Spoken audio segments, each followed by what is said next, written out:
Something impossible happened yesterday. Something that defies every law of economics, every principle of supply and demand, every rule that governs how markets are supposed to work. And if you don't understand what I'm about to tell you in the next few minutes, you might be about to make the biggest financial mistake of your life. It's Friday, January 30th, 2026, the final trading day of this month, the closing bell of the week. And in the last 72 hours, the financial world witnessed something that shouldn't exist, a paradox, an anomaly. A glitch in the matrix of global markets that reveals a truth so disturbing, so profound, that once you see it, you cannot unsee it. Silver crashed, not a small dip, not a correction, a catastrophic collapse, from $121 per ounce to $95. $26 evaporated in mere hours. Gold followed, plummeting from $5,600 to $4,950, $650 wiped away as if it never existed. Charts turned blood red, portfolios hemorrhaged value. Panic spread like wildfire across trading floors and living rooms alike. But here's where reality starts to bend. Here's where the story stops making sense. Here's where you need to pay very close attention, because what I'm about to tell you is verifiable, documented, and completely insane.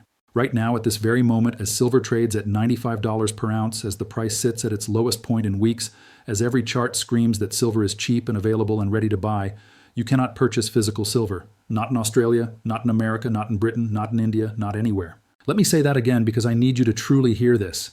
The price crashed 22%, one of the most violent weekly declines in years, and simultaneously, physical silver vanished from the face of the earth. The Perth Mint in Australia, one of the most prestigious sovereign mints on the planet, suspended all sales.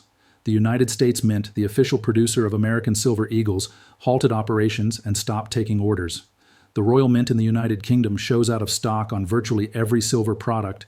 Dealers across India are taking payments and then defaulting, unable to deliver the metal they promised. Costco, yes, the wholesale retailer where you buy groceries and furniture, has implemented purchase limits on silver bullion. Pause for a moment. Think about what I just described. Use your common sense.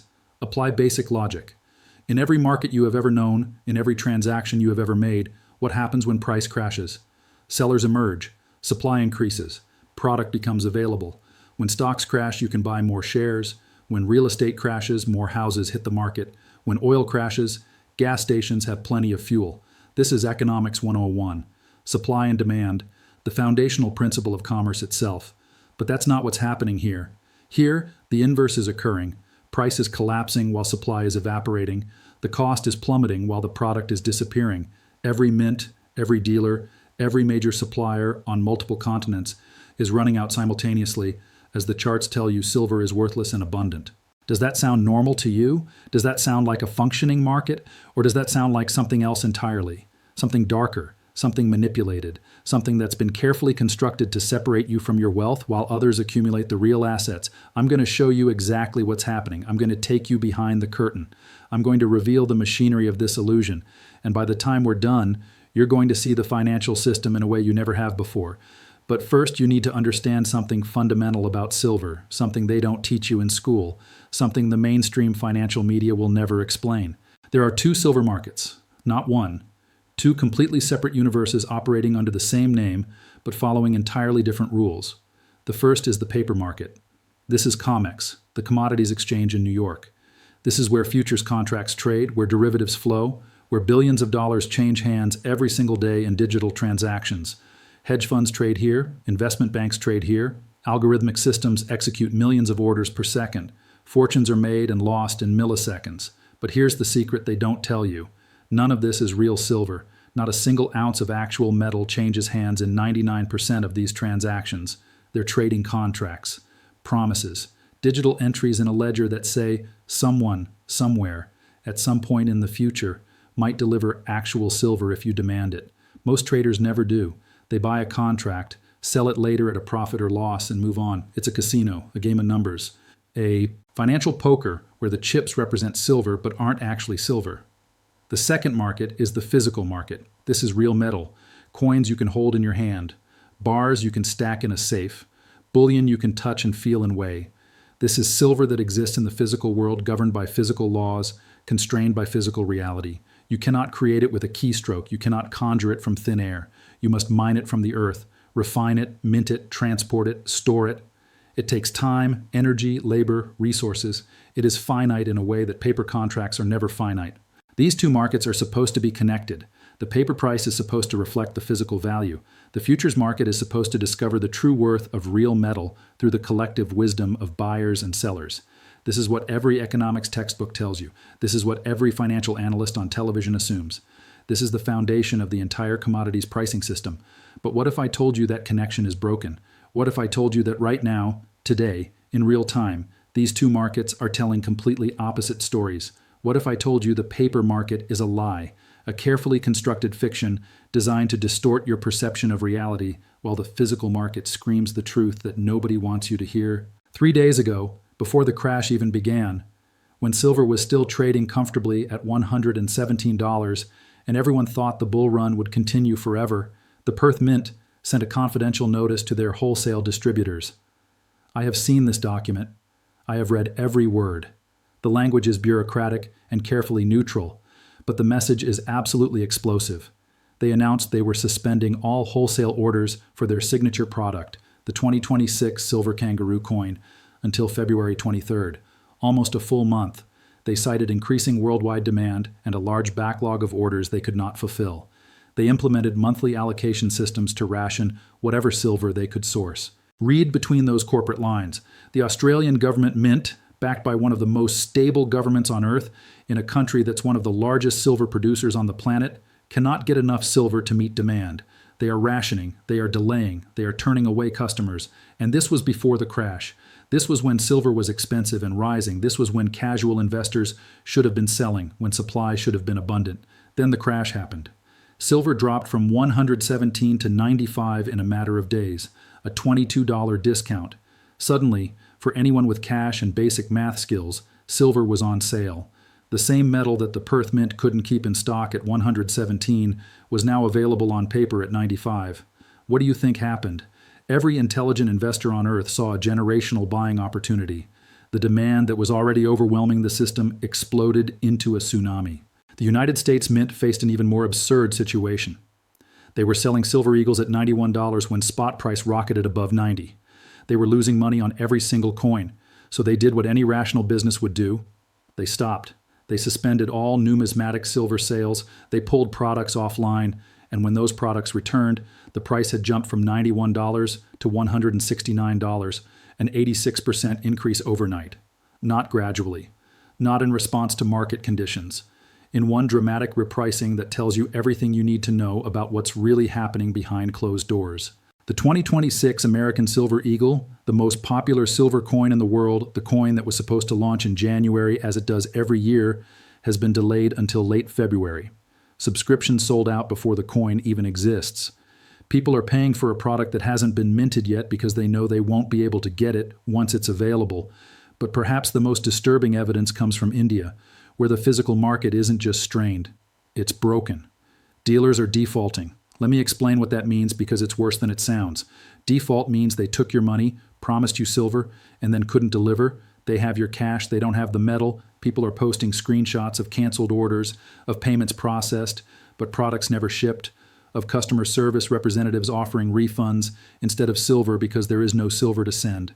The Royal Mint in Britain, an institution that has been producing coins for over 1,000 years, that has survived wars and plagues and economic collapses, is out of stock on silver bars. Even 1 kilogram bars, the most basic standard format, are unavailable. When you try to order, the website simply says the product cannot be purchased. Costco, and I need you to appreciate the absurdity of this, Costco, the wholesale giant that sells everything in bulk, that built their entire business model on volume and abundance, has implemented purchase limits on silver. You cannot buy as much as you want. They are rationing. A retail store famous for selling 50-count boxes of everything is telling you that you can only buy a limited amount of silver. When sovereign mints across 3 continents, Australia, America, and Europe, all experience identical supply failures at the exact same moment while the price crashes, that's not coincidence. That's not bad luck. That's not a supply chain hiccup. That's a system-wide breakdown. That's the physical reality asserting itself against the paper illusion. Now let me show you what's happening in the one place that reveals the true desperation of this moment, China. The Shanghai Futures Exchange maintains vaults for physical silver delivery. These are registered inventories, verified metal. real bars sitting in warehouses that can be claimed by contract holders. As of today, January 30th, those vaults hold 455 metric tons of silver. That's 14.6 million ounces. It sounds substantial until you understand the context. Yesterday, in a single 24-hour period, 26.94 metric tons were withdrawn, almost 27 tons. 870,000 ounces removed from the system in one day, not over a week, not over a month, one day. At this rate of drainage, the Shanghai vaults will be completely empty in less than 3 weeks. For comparison, annual global silver demand exceeds 1 billion ounces. The Shanghai vaults, which serve the largest manufacturing economy on Earth, now hold less than 15 million ounces. That's barely 1% of annual demand. That's a rounding error. That's nothing. And here's the part that should genuinely terrify you. China has already restricted silver exports. They have classified silver as a strategic resource essential to national security. They treat it the same way they treat rare earth elements used in military technology. Silver cannot leave China without government approval, so think about the logic here. China is preventing silver from leaving their borders while simultaneously draining their own exchange vaults. They're taking metal from public warehouses and moving it into private hands, into state reserves, into places where it cannot be accessed by foreign buyers or even domestic speculators. What does that tell you? It tells you China knows something. They have information you don't have. They see something coming that hasn't been announced.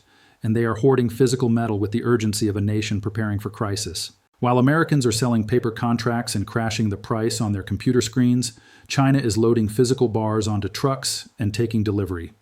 One side is playing with numbers. The other side is accumulating real assets. Which side do you think understands the actual value of silver? Now let me tell you who is doing the selling, because this is where the story becomes crystal clear. Almost all of the selling pressure this week has occurred during United States market hours, not during Asian trading when Shanghai and Hong Kong are active, not during European hours when London is operating, specifically during New York hours when COMEX opens and American institutions begin their trading day. When New York wakes up, silver collapses, massive sell orders, aggressive shorting, price destruction. Then when New York closes and Asian markets open, silver stabilizes. Sometimes it even recovers. Then New York opens again the next morning and the carnage resumes. This pattern has repeated with mechanical precision every single day this week. It is not random. It is not organic selling pressure from panicked retail investors.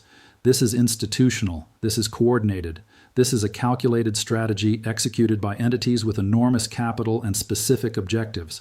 American banks and hedge funds are flooding the paper market with sell orders for silver they do not physically possess. They are creating supply out of thin air by selling futures contracts backed by nothing but their promise to deliver if anyone actually demands the metal. And here's the genius of the scheme. Most traders never demand delivery. They just trade the contract and settle in cash, so the banks can sell silver that doesn't exist, because they know nobody will actually ask for it. Meanwhile, on the other side of the planet, buyers in China, Japan, India, the Middle East, Singapore, and Dubai are doing the opposite. They are taking physical delivery. They are draining vaults. They are removing metal from the system. The paper price says $95. The physical buyers are paying $120, $130, even $140 in some markets because they cannot find metal at any price. The West sells paper. The East buys physical. This dynamic has existed for years, but right now it has reached an extreme that borders on market dislocation. The gap between paper price and physical availability has never been this wide. The disconnect has never been this obvious. And here's another data point that confirms the crisis. Silver lease rates. This is what it costs to borrow physical silver for delivery against short positions or industrial needs. In normal markets, lease rates hover near zero, maybe 0.3 to 0.5% annually. Right now, silver lease rates have exploded into double digits. Some reports show 8%, others show rates as high as 39%. 39% annual interest to borrow silver for a short period. What does that mean in plain English? It means physical silver is so scarce that anyone who has it is demanding extraordinary compensation to temporarily lend it. Banks and traders who sold silver they didn't have are now desperately trying to borrow metal to cover their positions, and the holders know they have leverage. Lease rates at these levels indicate a market in panic. They signal that the physical availability is far, far tighter than the paper price suggests. Let me put all of this together for you into one coherent picture. For 5 consecutive years, global silver has been in deficit. 5 years. Since 2021, the world has consumed more silver than it has mined. Annual mine production is approximately 835 million ounces. Annual consumption, including industrial use, investment demand, and jewelry, exceeds 1 billion ounces. That's a deficit of over 150 million ounces every single year. For 5 years, that cumulative deficit has drained above-ground stockpiles. The excess inventory built up over previous decades has been steadily consumed. The buffer is gone, the cushion is depleted, the emergency reserves have been tapped out, and now we're seeing the consequences. Mints cannot source metal. Vaults are being emptied. Dealers are defaulting. The system is breaking down not because of a sudden shock, but because of years of structural deficit finally exhausting the available supply. Silver is used in solar panels. Every panel requires it. The green energy transition is consuming silver at accelerating rates. Electric vehicles use significantly more silver than gasoline cars. Electronics, medical devices, water purification, industrial applications, the demand is enormous and growing. Meanwhile, mine production is relatively flat. New mines take years to develop. Existing mines are depleting. The gap between supply and demand is widening. And here's the truly fascinating part. The lower the paper price goes, the worse the shortage becomes. When silver crashes to $95, every smart investor sees a discount. They buy. They take delivery. They remove metal from circulation. The crash doesn't solve the shortage. It accelerates it. Lower prices create higher demand, which drains supply faster, which should cause prices to rise. But the paper market prevents that by creating infinite synthetic supply through derivatives and futures. This cannot continue forever. At some point, the paper market will be forced to reconcile with physical reality. Either the price will rise to reflect true scarcity, or the delivery system will collapse entirely and the paper contracts will be exposed as worthless. History provides a guide. In 1979 and 1980, during the last great silver squeeze, similar dynamics emerged. Paper and physical diverged, premiums exploded, dealers ran out. People couldn't buy silver even as the price was moving. The paper market said $6. The physical market said there was none available. Eventually, physics won. Reality asserted itself. Silver went from $6 to $50 in less than a year, an 800% increase. One of the greatest commodity moves ever recorded. I'm not predicting the exact same scenario. Markets are different now. Regulations are different. Technology is different. But the fundamental principle remains unchanged. When physical supply cannot meet physical demand, and paper manipulation can only delay the adjustment, not prevent it, eventually price must rise to equilibrate the market. The paper market can suppress, it can manipulate, it can create crashes like we just witnessed, but it cannot mine silver. It cannot manufacture metal. It cannot create physical reality through financial engineering. The question is not if the paper price will eventually rise to meet physical scarcity. The question is when. And based on what I'm seeing right now, with mints suspending sales and vaults draining and lease rates exploding and dealers defaulting, I believe we are approaching that inflection point. So what should you do? If you're holding physical silver and you're scared by the price crash, I need you to understand something. You are holding the one asset that everyone with real money is desperately trying to acquire. China is hoarding it. Middle Eastern wealth is accumulating it. Asian buyers are draining vaults to get it. Sovereign mints cannot produce enough of it. The paper price is noise, it's manipulation. It's a psychological weapon designed to shake you out of your position. Your physical metal is worth what people will actually pay in the real world, and right now, that's significantly more than $95. If you're holding paper silver, ETFs, or futures, ask yourself a simple question. If everyone demanded delivery tomorrow, could your counterparty actually provide the metal? The answer is almost certainly no. There isn't enough. You don't own silver. You own a promise, and promises break under pressure. If you're looking to buy, understand that physical premiums are exploding. Japan is paying 60% over spot. Dubai, 40%. The paper market says 95. The real-world market says 125, 135, higher. If you can find metal at reasonable premiums, consider it a gift because that inventory will not last. This is not financial advice. I cannot tell you what to do with your money, but I can show you the data. I can reveal the disconnect. I can point out that the price is crashing while the product is vanishing, and that paradox cannot exist indefinitely. Today is Friday, the last day of January, the end of the month and the end of the week. The timing of this crash was not accidental. Options expired, contracts settled, positions were squared. They crashed silver on the last possible day to paint the charts red, to create fear, to generate panic selling, to shake out weak hands before February begins and new money enters the market. This is how wealth is transferred, from those who react emotionally to those who understand the game, from those who sell at the bottom to those who accumulate at discounts. Your fear creates their opportunity. The paper price says 95, But you cannot buy the product. That is not a market. That is an illusion. And now you see through it. Now you understand the machinery. Now you know what's really happening while everyone else watches the numbers and panics. The whole world is running out of silver while the price crashes. One of these things is a lie, and it's not the empty vaults.